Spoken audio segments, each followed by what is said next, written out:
Estamos começando o Cotidiano em Você. Muito bom a gente encontrar e é muito gostoso a gente estar junto.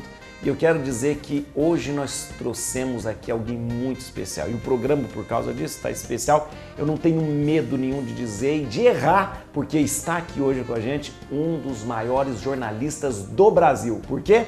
Porque é um homem que já passou por todas as emissoras de televisão, por quase todas as rádios, mas não é só por causa disso, porque é um homem de opinião forte, inteligente e fez uma mudança radical no jornalismo no Brasil. Ney Gonçalves Dias.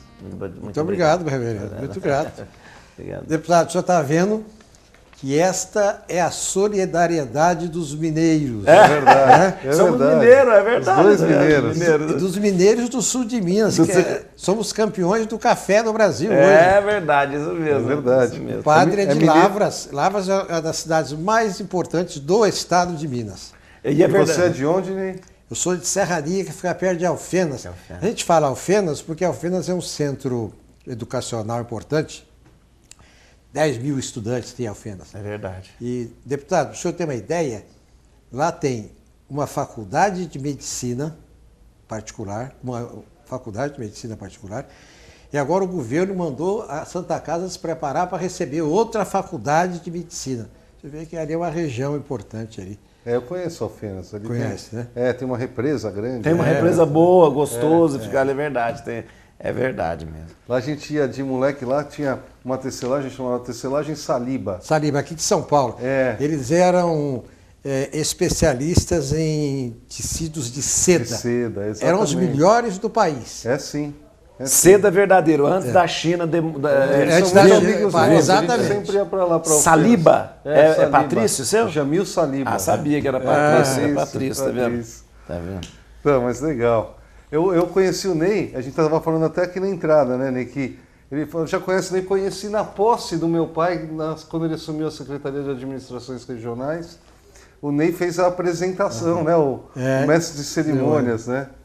Isso tem, Deputado nossa, era 15 era moleque. anos, 16. É verdade. Mas eu queria perguntar você, Ney, eu digo que você mudou o jornalismo, porque até então nós tínhamos jornalistas locutores. Os locutores, ou seja, nós tínhamos jornalistas que liam notícia.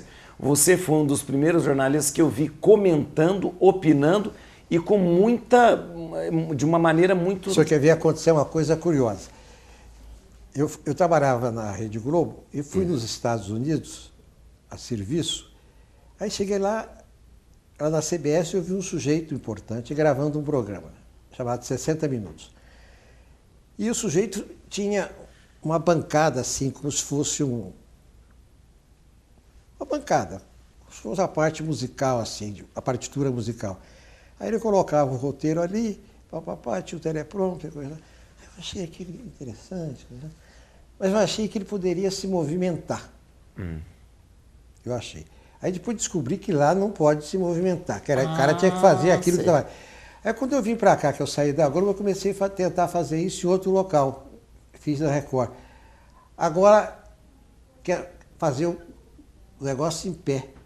Sei. Que hoje é o que a gente assiste. Agora está todo mundo fazendo, até a Globo começou a fazer agora. Também está fazendo, está fazendo. Porque antigamente era muito engessadinho, muito colocadinho ali Era numa bancada, na né? bancada, né? Mas hoje você... todos os programas que você olha aí, durante a tarde, durante a noite... mas essa coisa do jornalista falar, opinar, isso não existia. Não existia. Como eu disse, eu vi a primeira vez você fazendo isso. E no tempo da TV Mulher mesmo, TV Mulher na Rede Globo. Aí foi uma exceção. O TV Mulher, quando ele foi lançado, não existia programa de manhã na televisão. Isso. A televisão começava 13h. O TV Mulher foi o primeiro programa de manhã na televisão. E a gente não tinha formato de televisão, então estava uma época de crise, a gente fazia um programa radiofônico. Marta Suplicy, Clodovil, Enfio, gente mesmo. E com o passar do tempo, o TV Mulher foi ganhando assim, uma dimensão de programa cool. Não? Gente inteligente, tinha muita gente boa lá. E eu me lembro que, nesta ocasião, a Globo permitia, primeiro, que eu aparecesse de óculos. Eu fui o primeiro cara que apareceu de Não óculos podia, na é Rede verdade, Globo. não podia aparecer de verdade, óculos. não sabia disso. O Blota Júnior nunca foi trabalhar na Globo porque usava óculos. O óculos refletia, O né? óculos refletia. Eles eram cheios de nome toques na época lá. E tinham lá, deputado e padre, as suas razões. Hoje a Globo tem 18% de audiência média.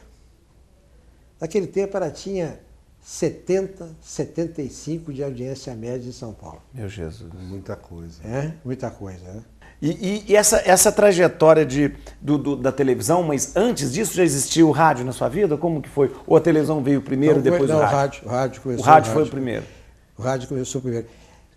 Eu fico triste porque hoje, o rádio ficou uma coisa tão complicada hoje. Hoje nós temos 75 emissoras de rádio em São Paulo. É muita coisa. É verdade. Isso, capital. Capital, só na capital. Só na 75. capital. Fora a grande São Paulo. É muita coisa. Muita mesmo. coisa. Agora, o rádio teve uma importância grande aqui. Mas de jornalismo mesmo, se você for olhar, são poucas aquelas que ainda mantêm o jornalismo na rádio. A Jovem Pan e a CBN. CBN e a Bandeirantes, E a Bandeirantes, faz esporte e o jornalismo. e jornalismo, né? É. Vamos parar um pouquinho e a gente volta já já.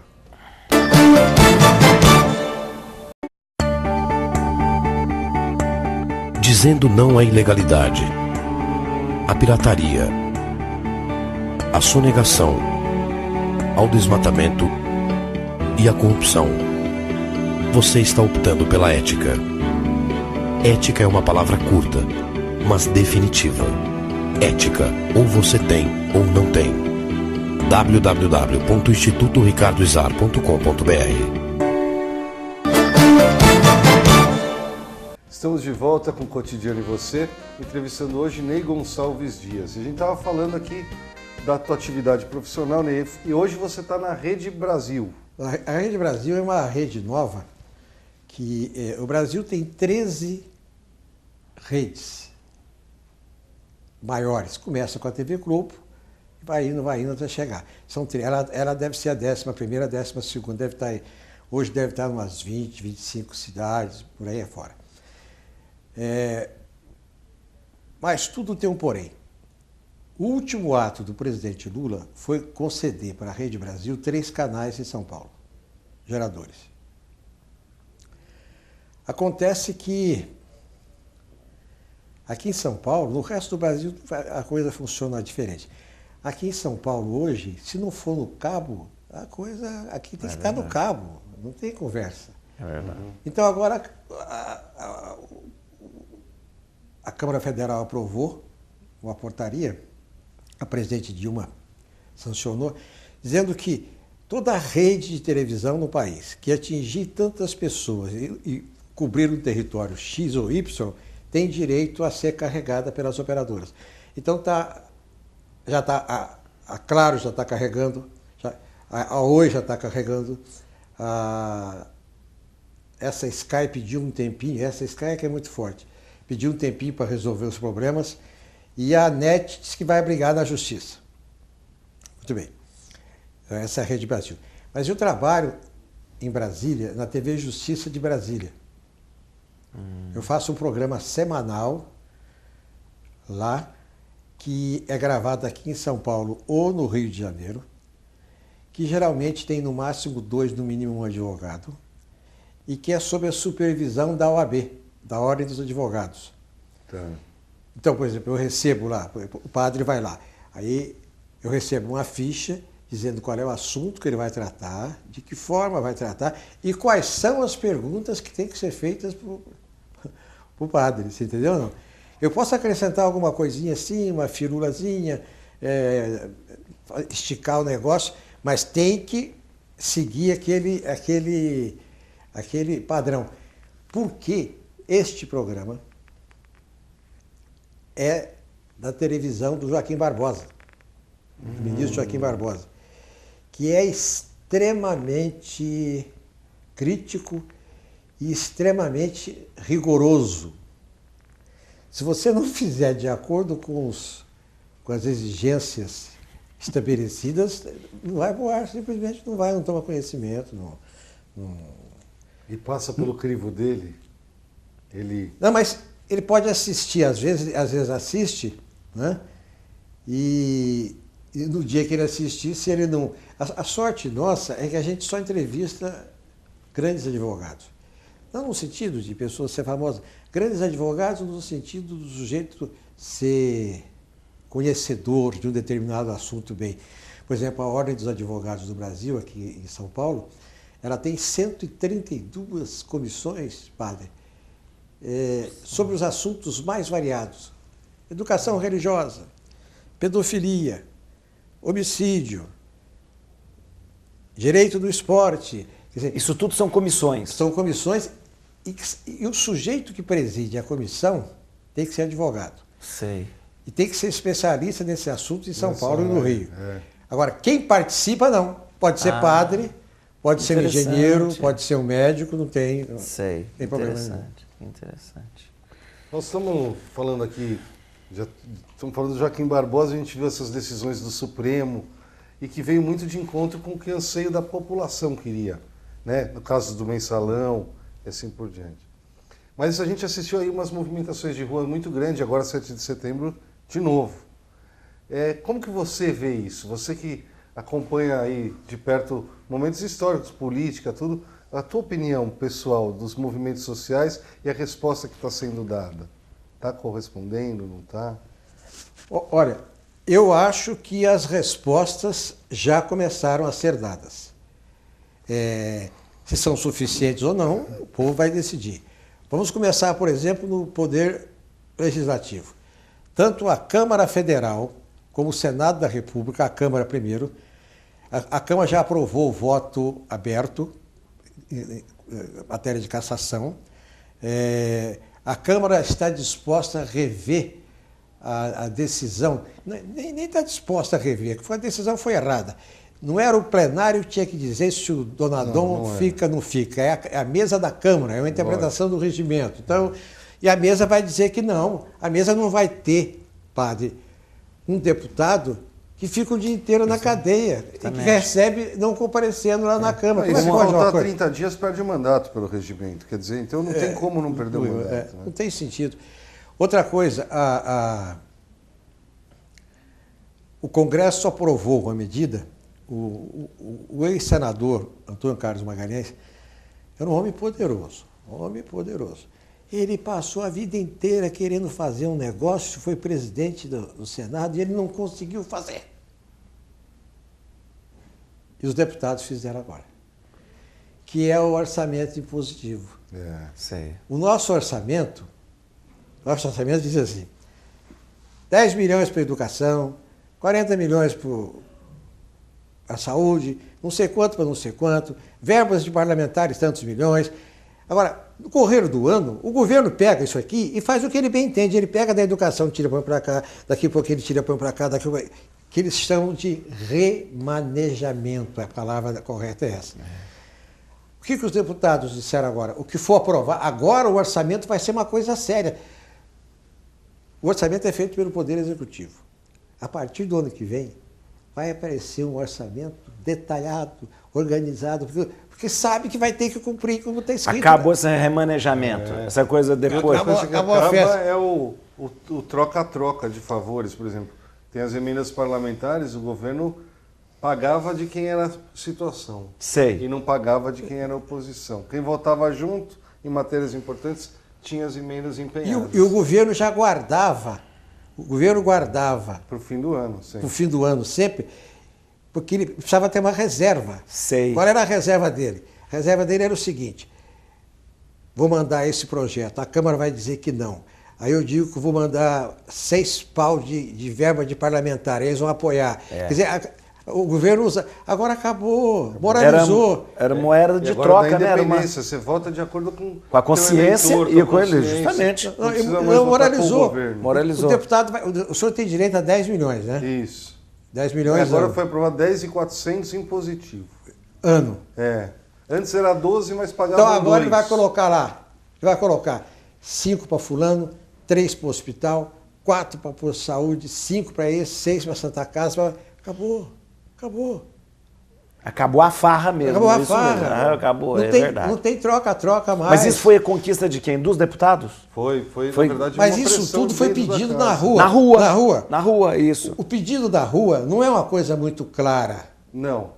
Não, mas eu achei que algumas respostas foram erradas, né? A impressão que você tem é o seguinte: nós não estamos satisfeitos com os Justamente. serviços públicos que temos e não estamos satisfeitos com as pessoas que são responsáveis por esse serviço. Isso. Essa é a base da brincadeira. E houve uma resposta justamente que os deputados, que a Câmara, que o Senado quis dar, e eu acho que foi isso pelo menos tem conseguido A dar. resposta da presidência não foi a melhor. Plebiscito para a reforma política. Não, você vai esquecer. Mas ela está tentando acertar a mão no negócio dos médicos. Deus Sim. ajude que esse negócio possa dar certo, porque agora nessa reivindicação, porque aí junta o seguinte: o povo pediu, o povo está reclamando. Ela tem eleição ano que vem. É. E o ministro Ela da tem Saúde é O candidato. ministro da Saúde é candidato em São Paulo. Então verdade. eles têm o maior interesse em resolver alguns nós da saúde, né, deputado? Eu acho. No próximo bloco a gente tem mais essa conversa gostosa aqui com o Ney Gonçalves Dias, que sempre entrevistou e hoje está sendo entrevistado.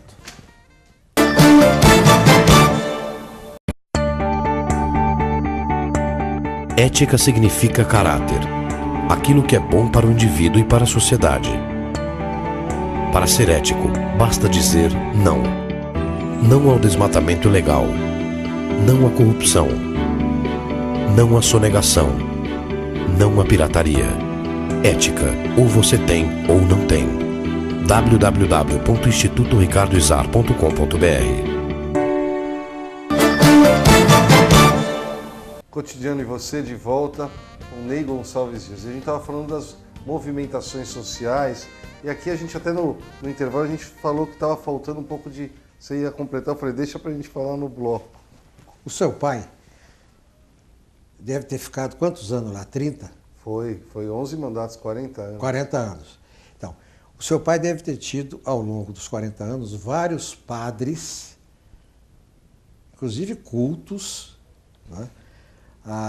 Aqui em São Paulo tinha um que é coestaduano do senhor, que é de Varginha, que é o Padre Godinho. Padre Godinho, grande brasileiro.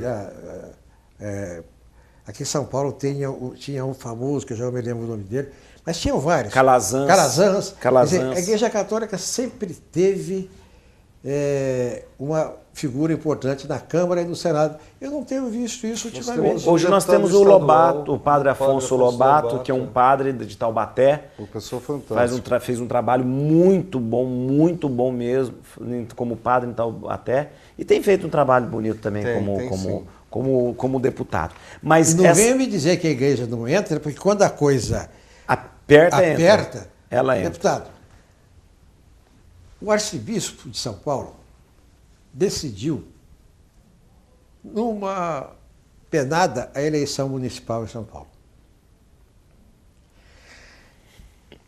Padre, aqui em São Paulo, o companheiro Celso Russumano, que foi ex-deputado junto com o ex-deputado Ricardo Izar, estava crescendo muito nas pesquisas 16, 17.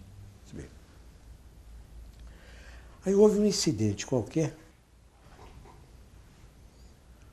O cardeal disse alguma coisa e o sujeito, em vez de ficar quieto, vem a público e peita o cardeal. Aí as pessoas perguntaram, mas quem é essa pessoa que... Não, esse aí é o pastor fulano de tal, que é o presidente do partido do Celso Russumano, que é o partido do Bispo Macedo. Que se o Celso ganhar, o Bispo Macedo já vai governar São Paulo. 48 horas acabou a candidatura dele. Eu nunca vi falar um negócio desse na minha vida. É verdade. 48 horas acabou a festa. Porque como começou a crescer a candidatura do Russumano, o próprio Bispo Macedo começou a dar entrevista. Entendeu? Empolgado com aquilo, quer dizer, vamos ganhar essa eleição aqui. Eu não vou ficar para trás, o partido é meu, o candidato é meu. Né? O cardeal fez um debate entre todos os candidatos, menos o Russomano, e cada padre fez um sermão no dia seguinte da igreja. Acabou a eleição. Mas não existe uma participação muito grande da igreja? Não, na verdade, antigamente, essa participação, como o Ney lembrou, no tempo de Padre Godinho, no tempo de Monsenhor Calazans, era algo mais aceito. E, por incrível que pareça, era até um paradoxo, que era uma época de ditadura. E era bem aceito em tudo. Hoje, a igreja tem uma visão que o padre não deve participar ativamente como um deputado, um prefeito, mas ele deve motivar que as pessoas assumam cargos políticos, ou seja, a igreja deve estar politizada, mas nunca ligada a um partido político, né? Então, essa é a visão. Mas é interessante essa reflexão que o Ney fez, porque nós tivemos grandes oradores, eram homens que assumiam a tribuna e as pessoas ficavam embasbacadas de ver falar. O Padre Godinho era um homem que falava... Depois o Padre Godinho trabalhou até na TV Record também, como no jornal, que era o Jornal da Tosse, né, que o pessoal falava Jornal da Tosse, mas era um homem de uma capacidade muito grande. A igreja, cara, lá em Minas Gerais, as pessoas dizem o seguinte: cuidado com quem veste saia. O pai falava isso. É? O pai falava assim: não confio em homem que veste saia. Padre e juiz. Ele falava. Isso mesmo, é verdade. E aqui no Brasil precisa tomar cuidado, porque a igreja católica, ela não solta foguete. Então, aparentemente as coisas são todas normais, não tem grandes concentrações, não faz... Porque o grande da Igreja Católica é habitual. Ela reúne 2 milhões no Belém do Pará, Nossa Senhora, Nazaré. Ela reúne aqui em Aparecida, tudo que faz aqui reúne 150 mil pessoas. Está brincando, isso é muito... É muita gente. Na Jornada Mundial da Juventude foi 4 milhões, 4 milhões de jovens ali na coisa. Então, isso é muito... Homem inteligente, o grande é normal, é verdade. Então não faz... A igreja não faz barulho. Agora, quando toma uma posição, aquilo é complicado, porque ali é um púlpito em cada lugar. Esse sistema de capilaridade é muito grande. Você tem exato. todos A palavra correta é essa. A essa. igreja evangélica, ela trabalha muito a questão política, né? Sim. Todas elas têm os seus candidatos. Porque ainda são 13% e 75% é católico. Mas hoje a bancada evangélica são mais de 70 deputados. Eu não concordo com a bancada, mas o número de evangélicos no país ainda, hoje fala de 32, 33, mas acontece o seguinte, eles fazem, não estou dizendo que está errado, não, eles soltam foguete, faz barulho, e vem, e volta, e não sei o quê, e papapá, e polemiza, porque eles estão lá embaixo. Embaixo, em comparação... Em número reduzido, é número verdade. reduzido com relação à Igreja Católica. Tem, por exemplo, essa passeata que tem aqui em São Paulo, que é muito bonita, que tem outras partes também, a Caminhada de Jesus. Aqui dá 1,5 milhão de pessoas. Agora, não é uma única denominação. São várias igrejas. Pentecostais, são várias igrejas. Então, o protestante é minoria. Ele tem que lutar para ocupar espaço, ocupar para poder, porque a diferença ainda é muito grande. E a gente tem a impressão de que a Igreja Católica é inexistente, porque não tem, ela só cuida da função evangélica, só cuida da parte litúrgica, de serviço de Deus, tocando o barco. Mas quando você... Mas quando toma uma posição... Quando toma uma posição, é uma posição decisiva. A gente já teve outros momentos decisivos aqui na história da política de São Paulo, uma vez com Francisco Rossi, Francisco Rossi? Deputado. Ex-deputado. Ele também tinha evangélico. Era o governador e foi um momento que também a igreja assumiu e mudou, as pesquisas mudaram assim também de uma forma repentina também. Ele foi candidato aí. Eu acho que é governo prefeito. Governador. Você quer ver uma coisa? Isso aqui, tem um projeto na mesa da presidente Dilma, que ela está estudando para assinar, que é um projeto aprovado pelo deputado Zar. Esse projeto, ele diz que a mulher é livre para decidir sobre o seu corpo numa gravidez doentia, um negócio qualquer lá. Só que isso aqui abre espaço para o aborto. Justamente. Profilaxia. Exatamente. Profilaxia. Então isso aqui os estudiosos dizem que quer provar? Aprova. Então muda o texto. Fecha o texto, não sei o quê. Olha aqui. Eu sei de 2 pessoas religiosas, um leigo e um religioso, que foram para Brasília, sentaram ao lado do secretário Gilberto Carvalho, explicaram por que não podia, por isso, por aquilo. Não saiu no jornal, justamente. Não saiu na televisão, falava para quem... Com quem quem precisa falar. Muito boa a conversa, gente. Olha, o Ney Gonçalves Dias sabe tudo. Olha, mineiro assim, quando você cutuca para falar de política, ele vai embora. Desse jeito, né? Ney, queria agradecer aí. Não, a presença, o carinho. Agora o padre vai convidar a gente para... Nós vamos comer um peixe frito lá em Furnas. Ah, lá em Furnas é verdade. Lá, aquele peixe frito é verdade, é isso mesmo, tá bom? Muito obrigado. A gente vai terminar ouvindo e vendo um vídeo do Padre Juarez de Castro. Obrigado.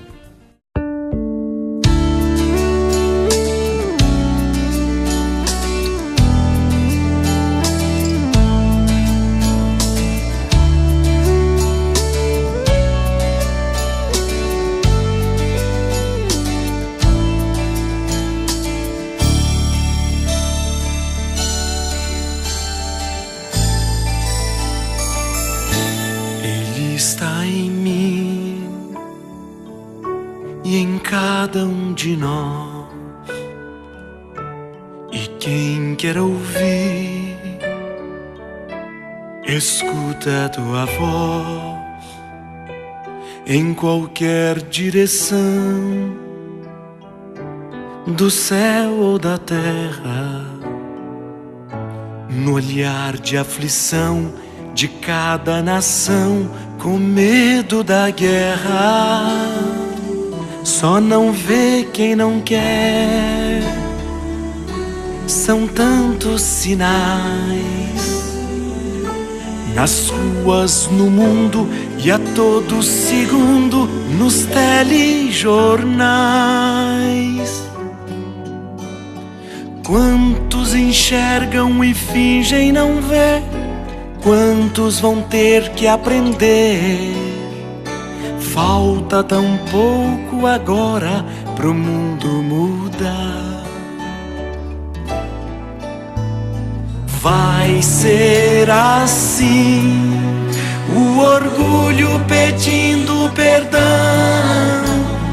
Vai ser assim, a ganância caída no chão. Quando o míssel de amor disparar contra o mal, numa grande explosão de alegria, vai ser Natal todo dia.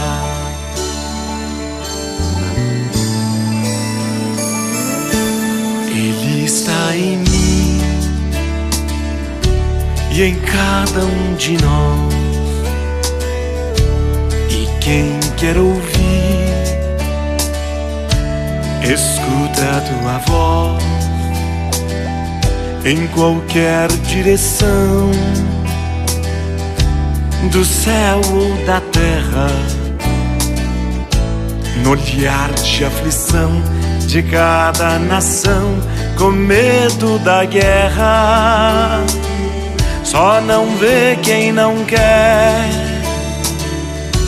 São tantos sinais nas ruas, no mundo e a todo segundo nos telejornais.